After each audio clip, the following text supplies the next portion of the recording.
Well, the great thing about CFRs, there's a lot of perspectives, and we got a great lineup of folks that look at Iran and look at the Middle East more broadly.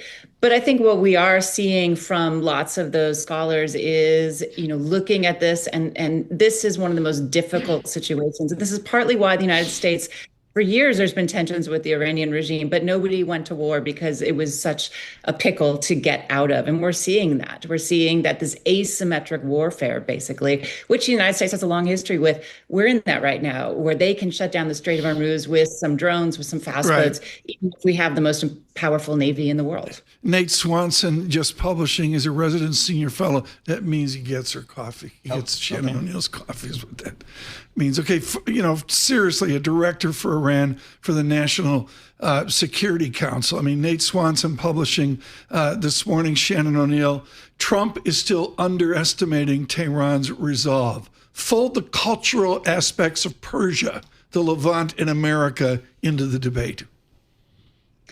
I think it's right. You see, if you remember, it seems like eons ago, but just at the start of this year, you saw the Trump administration go into Venezuela and remove the head of state there, set up a regime that's very friendly to the United States and has been exporting oil since then. And I think there probably was a little bit of a misperception that Iran could be as easy. And just as you're saying, right, there's a huge difference in terms of size, huge difference in terms of culture, huge difference in terms of the resolve of the regime and the ideological nature, which wasn't the case. So I think there's a mismatch here, which has gotten us where we are today. Shannon, at this stage, what would be a reasonable, ceasefire agreement with Iran? And do we have the right people negotiating this? It seems, I think we may end up in a space, there's lots of different possibilities, but we may end up in a space where we don't have a war. We have some oil coming out, but we don't really have oil either, right? We get into this freeze where it's not a hot war, but it's hard for me to see where we find real resolution here. So a shaky ceasefire, but also challenges for the rest of the Middle East, right? Because this isn't just now Iran. This has to do with Lebanon. It has to do with other parts of the Middle East. So it will be, I can imagine a scenario where we're not in a hot war, but we continue to see these real tensions and flare-ups. What are the next steps here? I mean, it seems like, both sides are ratcheting up the rhetoric here. Is there an argument that this is really a pressure point for Iran, that they do need peace here in this region? I think Iran has come out of this surprisingly well. There's a great column this morning from Javier Blas in Bloomberg that, I read it. I recommend everybody read.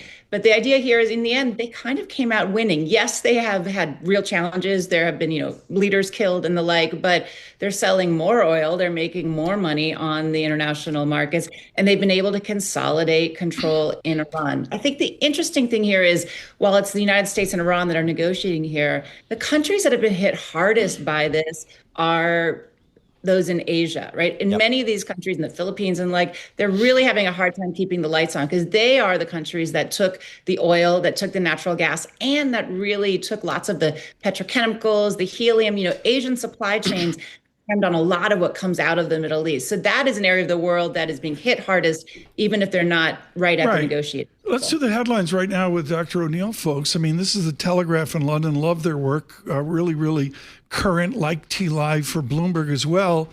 Chinese tanker sails through Hormuz despite Trump blockade. And the trick is the tankers didn't go to Iranian ports. And I read this quick article, folks. There's 3 tankers out there trying to slide by because they're not out of Iranian ports. I mean, what is your study of this, Shannon O'Neil, of blockades? I mean, this is not Aubrey and Maturin, a Patrick O'Brien Napoleonic war novel. Russell Crowe's not out in the Persian Gulf getting it done. How do blockades work, Shannon? I mean, the U.S. could blockade all the ships. The question is, geopolitically, do they want to? I mean, as you remember, there's a planned meeting between Xi and Trump coming up in May, so just a month plus away. And, do you want to stop oil that China depends upon, right? Trump doesn't want to see a pullback on the Chinese side there. And so perhaps they're going to let ships go through, not because they can't stop them, they could, but for geopolitical reasons. You also saw, speaking of blockades, you saw the United States let a Russian tanker full of oil get into Cuba just a couple of weeks ago. So there is other reasons for this sort of geopolitical lens why you might let ships through. Shannon, at this stage, do you think a diplomatic breakthrough is likely in the near term, or are both sides just so entrenched that maybe not? They have said that they're going to go back to the table and have conversations, but it's hard for me to see what can be put on the table between the two governments that really leads to an agreement. I do think the Iranians have been emboldened after what's happened over these last 48 Right. days to state their case. And for the Trump administration, while he often declares victory on various things, it's hard to see Right. what the U.S. could agree to. So I think a sort of a ceasefire or a continuing Right. freezing of the conflict may be where we end up for a while. Paul, can I do one Latin American question? Go. So Shannon's people aren't angry at me. Shannon, Cuba. I remember my parents hiding the newspapers of the Cuban Missile Crisis. There's all that baggage. Are we beyond America's baggage on Cuba? I think here actually the Trump administration in the United States has more leeway. This really is an area where there's a deeper set of connections. And the Cuban government right now is much more transactional than ideological, very different than the Iranian government. And so we do know that there's conversations going on between some in the Cuban government and some in the Trump administration. Perhaps there's a space there where you could find some sort of deal or some sort of agreement between the two. But right now I'm sitting in Miami, actually, here down attending a conference, and obviously there's strong feelings down here please. about the future of Cuba.